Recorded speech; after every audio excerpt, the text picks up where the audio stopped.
영상 시작 전 여러분들의 구독과 좋아요는 큰 힘이 됩니다.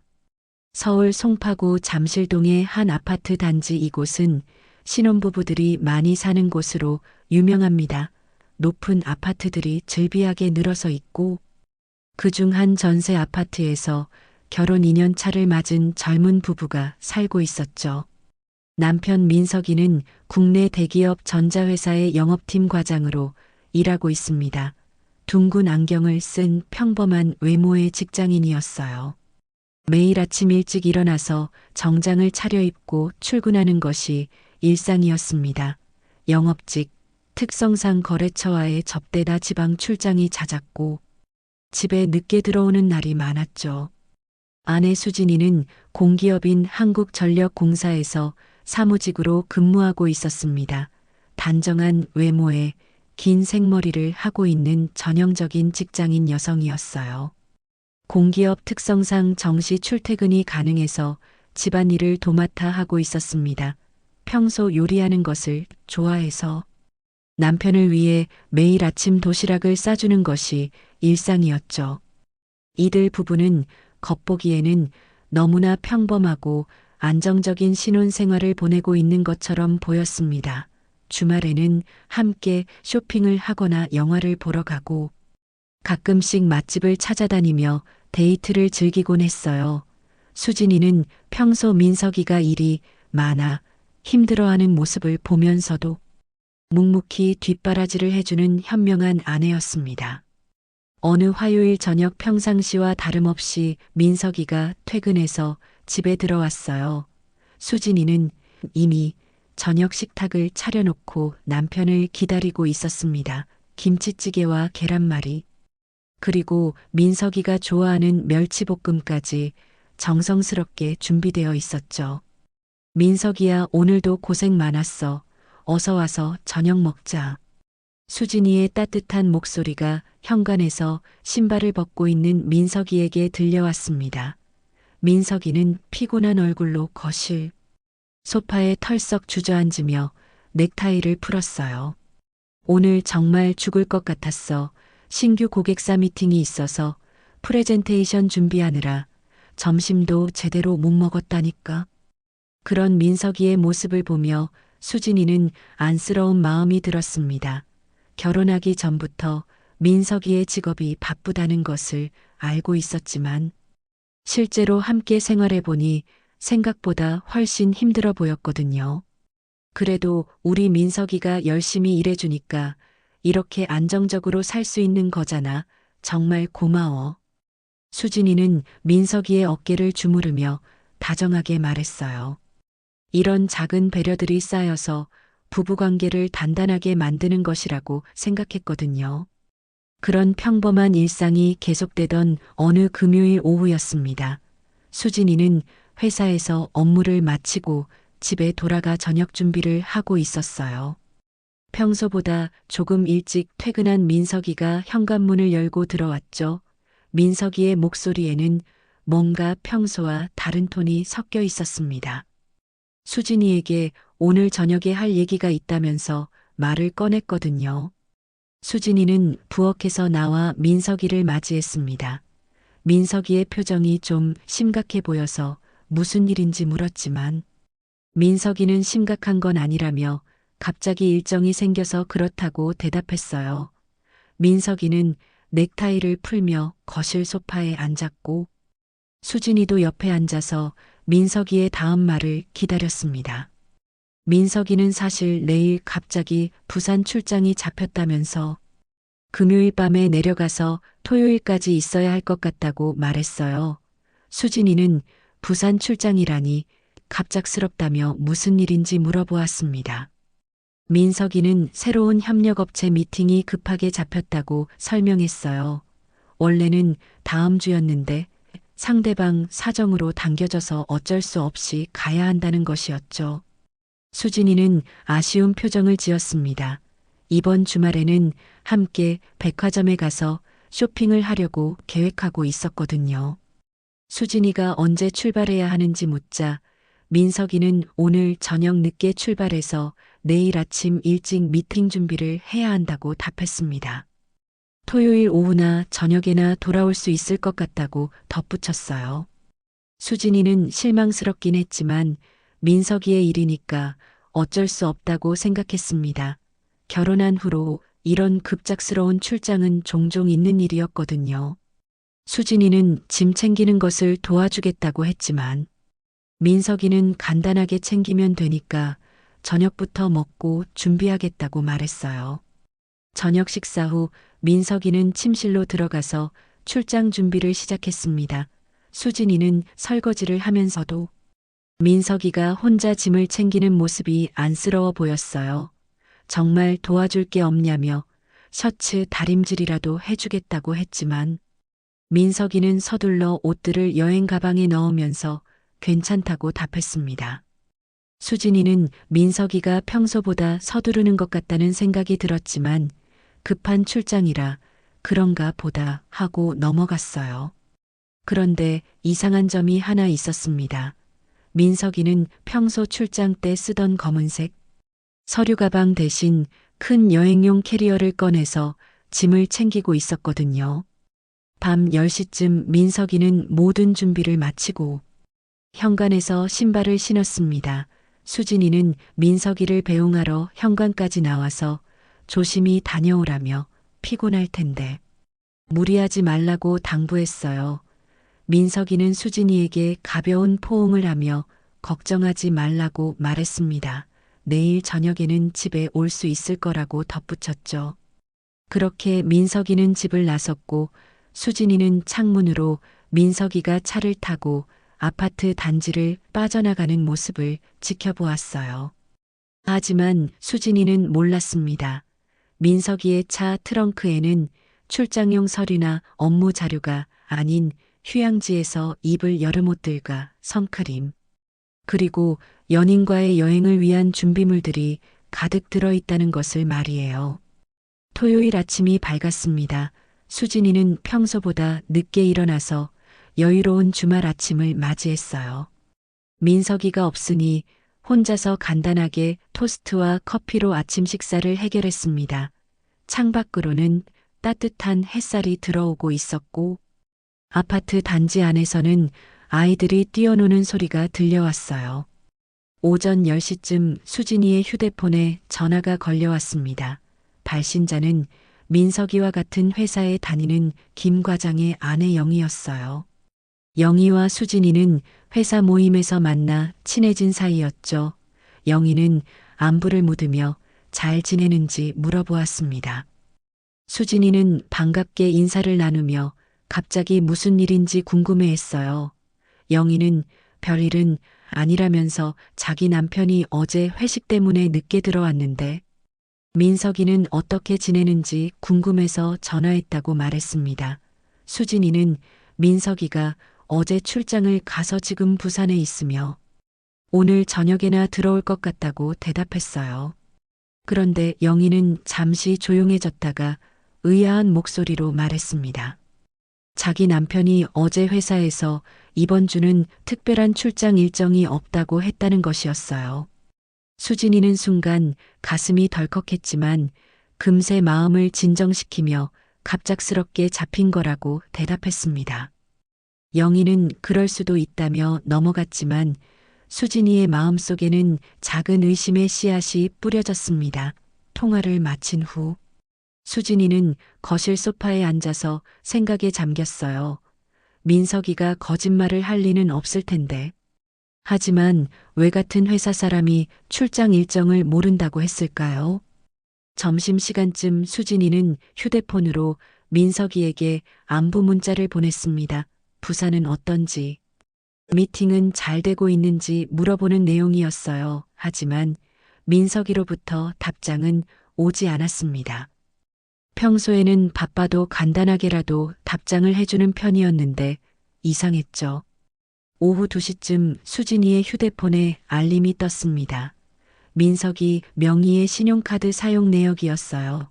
수진이는 습관적으로 알림을 확인했는데 깜짝 놀랐습니다. 사용 장소가 부산이 아닌 제주도 렌터카 업체로 표시되어 있었거든요. 금액도 이틀치 렌터카 비용으로 보이는 상당한 액수였어요. 수진이는 손이 떨리기 시작했습니다. 분명히 민석이는 부산 출장이라고 했는데 왜 제주도에서 카드를 사용한 걸까요? 혹시 잘못된 정보일 수도 있다는 생각으로 다시 한번 확인해 봤지만 틀림없이 제주도였습니다. 마음이 급해진 수진이는 민석이의 위치를 확인할 수 있는 가족 위치 추적 앱을 열어봤습니다. 평소에는 사용하지 않던 앱이었지만 긴급 상황에 대비해 설치해둔 것이었어요. 앱을 실행하자 민석이의 위치가 표시되었는데 제주도의 해변 근처 호텔 지역으로 나타났습니다. 수진이는 그 순간 모든 것을 깨달았습니다. 민석이가 출장이라며 거짓말을 했다는 것을 말이에요. 그렇다면 도대체 왜 제주도에 가서 무엇을 하고 있는 걸까요? 혼자 휴가를 간 것일까요? 아니면 더 끔찍한 상상을 해야 하는 걸까요? 수진이의 눈에서는 어느새 눈물이 흘러내리고 있었습니다. 수진이는 더 이상 참을 수 없었습니다. 민석이가 제주도에 있다는 것을 확인한 순간 가만히 앉아 있을 수가 없었어요. 수진이는 즉시 인터넷으로 제주행 항공편을 검색했습니다. 다행히 오후 4시 출발하는 비행기에 좌석이 남아 있었고 바로 예매를 했어요. 서둘러 간단한 짐을 챙긴 수진이는 택시를 타고 김포공항으로 향했습니다. 평소 같으면 제주도 여행이라면 설레는 마음이었겠지만 지금은 전혀 다른 심정이었어요. 가슴속에서는 분노와 걱정이 뒤섞인 복잡한 감정이 소용돌이치고 있었습니다. 비행기 안에서 수진이는 계속해서 민석이의 위치를 확인했습니다. 여전히 제주도 해변 근처 호텔에 머물러 있는 것으로 표시되었어요. 수진이는 도대체 민석이가 누구와 함께 있는지, 그리고 왜 자신에게 거짓말을 했는지 알고 싶었습니다. 제주공항에 도착한 수진이는 렌터카를 빌려서 민석이가 있는 호텔 쪽으로 향했습니다. 위치 추적 앱을 보니 해변가의 유명한 리조트 호텔이었어요. 평소 민석이가 혼자 가기에는 너무 비싼 곳이라는 생각이 들었습니다. 호텔 주차장에 도착한 수진이는 민석이의 렌터카를 찾아보았습니다. 카드 사용 내역에 나온 렌터카 업체의 차량 번호를 기억해 두었거든요. 주차장을 한 바퀴 돌자 민석이가 빌린 흰색 소나타를 발견할 수 있었어요. 수진이는 가슴이 두근거리는 것을 느꼈습니다. 이제 정말로 민석이가 여기 있다는 것이 확실해졌거든요. 수진이는 호텔 로비로 들어가서 구석진 카페, 테라스에 자리를 잡았습니다. 민석이가 나타나기를 기다리며 지켜보기로 한 것이었어요. 1시간쯤 기다렸을 때 수진이는 자신의 눈을 의심했습니다. 호텔 엘리베이터에서 민석이가 내려오고 있었거든요. 그런데 놀라운 것은 민석이 혼자가 아니라는 점이었습니다. 옆에는 예쁜 여자가 함께 있었고 둘은 팔짱을 끼고 있었어요. 수진이는 그 여자가 누구인지 금세 알아볼 수 있었습니다. 민석이 회사의 후배 직원인 김미영이었거든요. 작년 회사 송년회에서 한 번 본 적이 있었는데 당시에도 민석이와 친하게 지내는 것 같다는 생각이 들었던 여자였어요. 민석이와 미영은 연인처럼 다정한 모습으로 호텔 로비를 걸어 다녔습니다. 미영은 민석이의 팔에 기대어 웃고 있었고 민석이도 평소 수진이에게 보여주던 것보다 훨씬 밝은 표정을 짓고 있었어요. 둘은 마치 신혼여행을 온 부부처럼 행복해 보였습니다. 수진이는 휴대폰으로 이 장면을 동영상으로 촬영했습니다. 손이 너무 떨려서 화면이 흔들렸지만 그래도 증거는 확실히 남겼어요. 민석이와 미영은 로비의 소파에 앉아서 뭔가 대화를 나누고 있었는데 수진이에게는 그 모습이 너무나 충격적이었습니다. 잠시 후 둘은 호텔 밖으로 나가더니 렌터카에 타고 어디론가 떠났습니다. 수진이는 뒤를 따라가고 싶었지만 너무 큰 충격을 받아서 움직일 수가 없었어요. 그동안 믿고 사랑했던 남편이 다른 여자와 제주도까지 여행을 온 것이 현실이라는 게 믿어지지 않았습니다. 수진이는 호텔 카페에서 한참 동안 울었습니다. 다른 사람들의 시선이 신경 쓰였지만 눈물을 멈출 수가 없었어요. 결혼 2년 동안 자신이 얼마나 바보였던가 하는 생각이 들었습니다. 민석이의 잦은 출장과 늦은 귀가가 모두 거짓말이었을지도 모른다는 생각이 들었거든요. 수진이는 이제 어떻게 해야 할지 막막했습니다. 수진이는 호텔 카페에서 눈물을 닦고 마음을 다잡았습니다. 이렇게 울고만 있을 수는 없었거든요. 더 확실한 증거를 잡아야 한다는 생각이 들었어요. 수진이는 호텔 프론트 데스크로 가서 민석이가 투숙한 방 정보를 알아내려고 했습니다.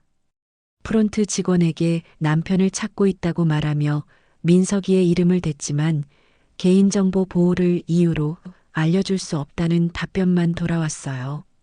하지만 수진이는 포기하지 않았습니다. 다른 방법을 생각해냈거든요. 수진이는 호텔 주변을 돌아다니며 민석이와 미영이 언제 돌아올지 기다렸습니다.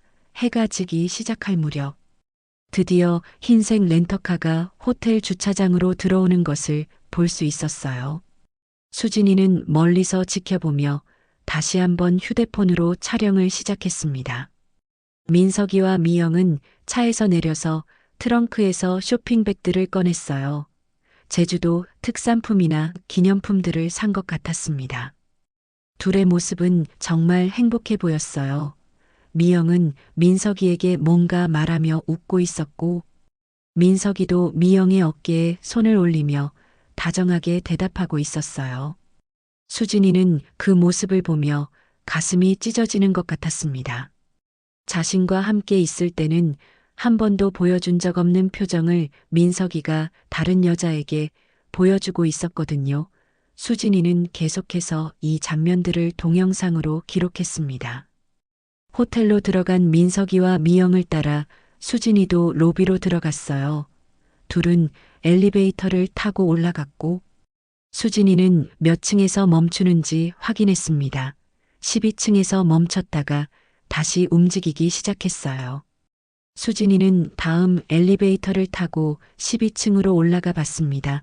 복도를 조용히 걸어다니며 민석이와 미영이 들어간 방을 찾으려고 했어요. 그때 복도 끝에서 웃음소리가 들려왔습니다. 분명히 민석이와 미영의 목소리였어요. 수진이는 그 방 앞까지 조심스럽게 다가갔습니다. 방 번호는 1217호였어요. 문틈으로 작은 빛이 새어나오고 있었고 안에서는 계속해서 대화 소리가 들렸습니다. 수진이는 가슴이 두근거리는 것을 느꼈지만 용기를 내서 귀를 기울여 봤어요. 민석이가 미영에게 오늘 하루 정말 즐거웠다고 말하는 소리가 들렸습니다. 미영도 자신도 정말 행복했다며 이런 시간을 가질 수 있어서 감사하다고 대답했어요. 그리고는 내일도 함께 바다를 보러 가자는 말까지 나왔습니다. 수진이는 더 이상 들을 수 없었습니다. 복도 끝으로 가서 화장실에 들어가 다시 한번 울음을 터뜨렸어요. 이제 모든 것이 확실해졌습니다. 민석이가 출장이라고 거짓말하고 불륜 상대와 제주도 여행을 온 것이 말이에요. 화장실에서 나온 수진이는 민석이에게 전화를 걸어보기로 했습니다. 민석이가 여전히 거짓말을 계속할 것인지 확인하고 싶었거든요. 전화는 금세 연결되었고 민석이의 목소리가 들렸어요. 민석이는 평상시와 다름없는 목소리로 부산에서 미팅을 마치고 호텔에서 쉬고 있다고 말했습니다. 내일 아침 일찍 추가 미팅이 있어서 오늘은 일찍 잠자리에 들어야 한다고도 했어요. 수진이는 그런 민석이의 뻔뻔한 거짓말을 들으며 분노가 치밀어 올랐습니다. 수진이는 조용한 목소리로 잘 쉬라고 말하고 전화를 끊었어요. 그리고는 방금 전 녹음한 통화 내용과 함께 호텔에서 찍은 동영상들을 다시 한번 확인해 봤습니다. 이제 결정적인 증거들이 모두 확보된 것 같았어요. 수진이는 마음속으로 민석이에 대한 복수를 다짐하며 제주도를 떠날 준비를 했습니다. 수진이는 그날 밤 제주도에서 서울행 막차 비행기를 타고 집으로 돌아왔습니다. 새벽 1시가 넘어서야 집에 도착할 수 있었어요. 아파트에 들어서니 민석이가 없는 집이 더욱 쓸쓸하게 느껴졌습니다. 하지만 수진이의 마음은 이전과는 완전히 달라져 있었어요. 수진이는 잠자리에 들기 전에 오늘 촬영한 모든 동영상과 사진들을 컴퓨터에 백업해 놓았습니다. 혹시라도 증거가 사라질까봐 여러 곳에 저장해 두었어요. 그리고 민석이와의 통화 녹음 파일도 함께 정리했습니다. 이제 민석이가 어떤 변명을 하더라도 반박할 수 있는 확실한 증거들이 생긴 것이었죠. 일요일 오전 수진이는 일찍 일어나서 평소와 다름없이 집안 청소를 했습니다. 겉으로는 아무 일 없는 것처럼 행동하기로 한 것이었어요. 민석이가 돌아왔을 때 자신이 제주도에 다녀온 사실을 들키면 안 되었거든요. 오후 4시쯤 민석이가 집에 돌아왔습니다. 여행용 캐리어를 끌고 들어오는 모습이 수진이에게는 너무나 가증스럽게 보였어요. 하지만 수진이는 애써 밝은 표정을 지으며 민석이를 맞이했습니다. 민석이는 피곤하다며 소파에 주저앉았어요. 그리고는 부산 출장이 정말 힘들었다고 말하기 시작했습니다. 새로운 협력업체 사람들이 까다로워서 미팅이 길어졌고 저녁에도 회식을 해야 했다는 거짓말을 늘어놓았어요. 수진이는 그런 민석이의 말을 들으며 속으로는 분노가 치밀어 올랐지만 겉으로는 아무렇지 않은 척했습니다. 대신 부산은 어땠는지, 날씨는 좋았는지 같은 일상적인 질문들을 던져보며 민석이가 계속해서 거짓말을 하는지 확인해 보고 있었어요. 민석이는 거짓말에 거짓말을 보태며 부산의 날씨가 좋았다고 말했습니다. 호텔도 깔끔하고 좋았다며. 다음에는 수진이와 함께 부산 여행을 가보자는 말까지 덧붙였어요. 수진이는 그런 민석이의 뻔뻔함에 어이가 없었지만 여전히 표정 관리를 하고 있었습니다. 저녁 식사 시간에 민석이는 부산에서 사온 선물이라며 작은 쇼핑백을 내밀었습니다. 하지만 수진이는 그 쇼핑백이 제주도 면세점 봉투라는 것을 알고 있었어요. 어제 호텔에서 민석이와 미영이 트렁크에서 꺼냈던 바로 그 봉투였거든요. 수진이는 선물을 받으며 고맙다고 말했지만 마음속으로는 더욱 확신을 굳혔습니다. 민석이가 끝까지 거짓말을 관철할 생각이라는 것을 말이에요. 이제 더 이상 망설일 이유가 없었습니다. 그날 밤 민석이가 잠든 후 수진이는 조용히 일어나서 거실로 나왔습니다. 그리고는 인터넷으로 이혼 전문 변호사 사무실을 검색하기 시작했어요. 불륜에 대한 법적 대응 방법과 위자료 청구 절차에 대해서도 자세히 알아봤습니다. 수진이는 또한 사설 탐정 사무소도 알아보았습니다. 자신이 직접 확보한 증거들만으로는 부족할 수도 있다고 생각했거든요. 더 체계적이고 법적으로 효력이 있는 증거들을 수집해야 한다는 필요성을 느꼈어요. 새벽까지 각종 정보들을 검색하고 정리한 수진이는 마음속으로 계획을 세웠습니다. 내일 아침에 회사에 반차를 내고 변호사 사무실과 탐정 사무소를 방문하기로 한 것이었죠. 더 이상 민석이의 배신을 참고 넘어갈 생각이 없었어요. 수진이는 잠자리에 들면서 마음속으로 다짐했습니다. 민석이가 자신을 속이고 다른 여자와 여행을 다닌 대가를 반드시 치르게 하겠다고 말이에요. 결혼 2년 동안 쌓아온 믿음과 사랑이 하루아침에 무너져 내렸지만 수진이는 더 이상 약한 모습을 보이지 않기로 했습니다. 이제 진짜 싸움이 시작되는 것이었어요. 월요일 오전 수진이는 회사에 반차를 신청하고 서울 강남구에 있는 한법무법인을 찾아갔습니다. 인터넷으로 검색해 본 결과 이혼과 불륜 사건을 전문으로 하는 변호사가 있다는 정보를 얻었거든요. 수진이는 전날 밤 정리한 모든 증거 자료들을 USB에 담아서 가져갔어요. 변호사 사무실에 도착한 수진이는 상담실에서 최 변호사를 만났습니다. 최 변호사는 50대 중반의 경험이 많아 보이는 여성이었어요. 수진이는 떨리는 목소리로 자신의 상황을 설명했습니다. 남편이 출장이라고 거짓말하고 회사 후배와 제주도 여행을 갔다는 사실과 자신이 직접 현장을 목격했다는 내용이었죠. 최 변호사는 수진이가 가져온 동영상과 사진들을 자세히 살펴보았습니다. 호텔에서 팔짱을 끼고 걸어가는 모습과 렌터카에서 내리는 장면들이 선명하게 촬영되어 있었어요. 변호사는 이 정도면 불륜의 정황을 보여주는 좋은 증거라고 평가했습니다. 하지만 최 변호사는 더 확실한 증거가 필요하다고 조언했어요.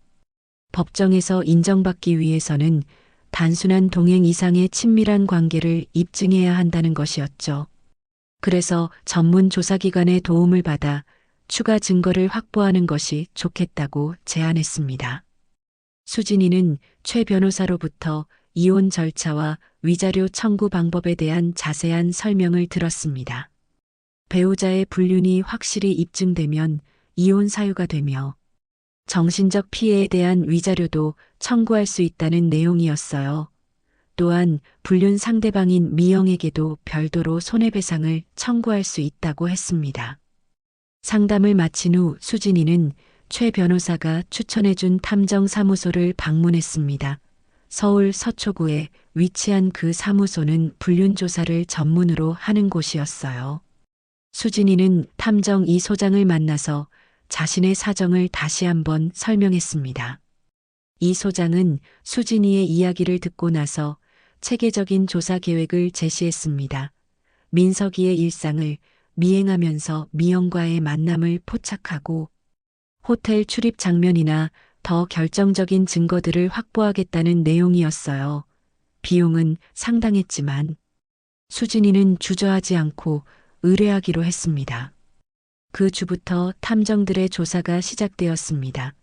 민석이는 수진이에게 또다시 지방 출장이 있다며 거짓말을 했어요.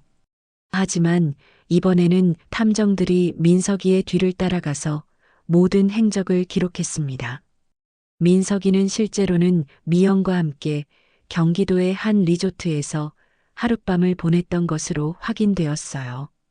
탐정들은 호텔 체크인 장면과 함께 방으로 들어가는 모습까지 촬영에 성공했습니다. 또한 민석이의 차량 블랙박스 영상과 휴대폰 통화 내역도 확보했어요. 미영과의 통화에서 서로를 애칭으로 부르며 다음 만날 약속을 잡는 대화까지 녹음되어 있었습니다.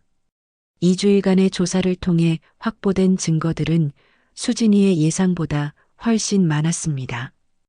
민석이와 미영의 불륜 관계가 이미 반년 이상 계속되어 왔다는 사실도 밝혀졌어요.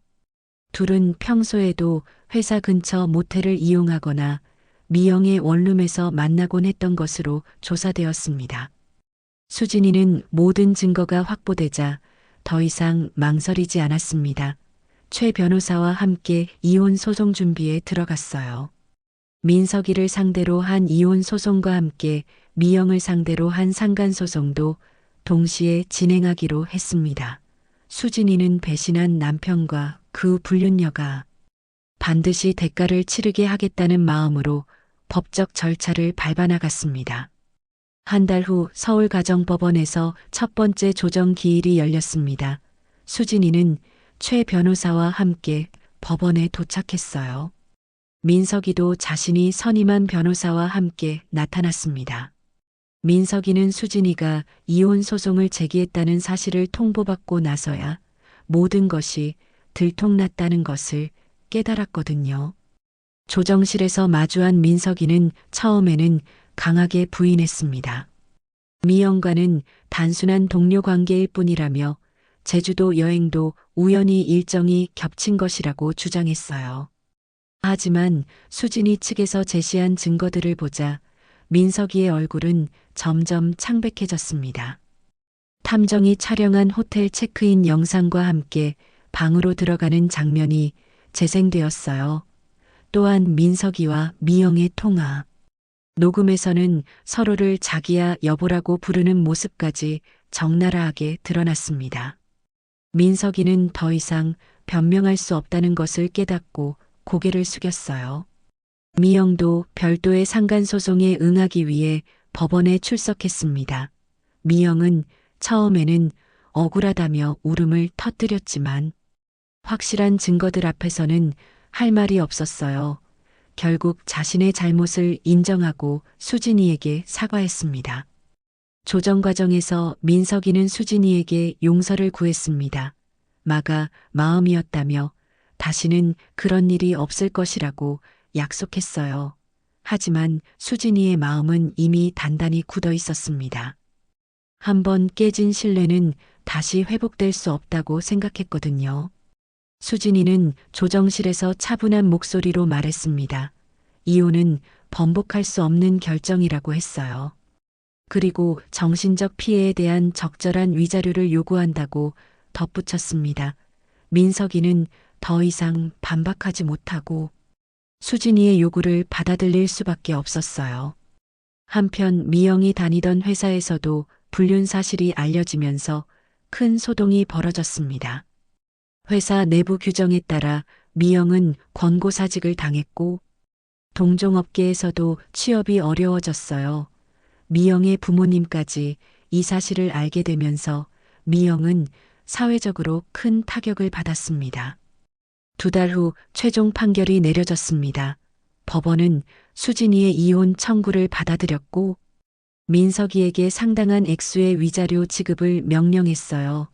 또한 미영에게도 별도의 손해배상금을 지급하라는 판결이 나왔습니다.